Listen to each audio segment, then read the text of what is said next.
Three, two, one. Suportahan ng mga charity vloggers, Kalingap Reactors, nakatuwang sa programa ni Kuya Val Santos Matubang. I-subscribe ang kanilang mga YouTube channel. Please subscribe.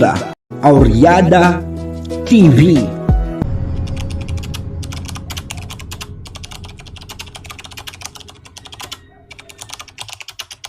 Ay mga kalingap, itong bahay malapit na kasi andun na tayo kay Tatay Robin.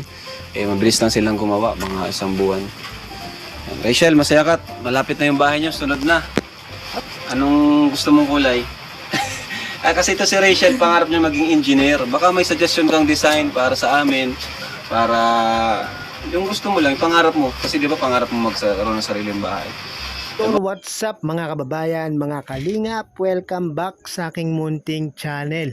At natapos na nga ang bahay ni Kuya Robin at malapit na nga ang isunod ang bahay nila Rachel, no? At napaka swerte at napakasaya nila Rachel at ng kanyang buong pamilya dahil mabibigyan sila ng konkreto at magandang bahay ng Team Kalingap, syempre sa pangunguna ni Kalingap Rab at ni Kuya Val Santos Matubang. Sa mga hindi pa po nakasubscribe sa kanila, pakisubscribe po para makatulong po tayo sa kanilang programa at adhikain yan po ang lingap sa mga mahihirap.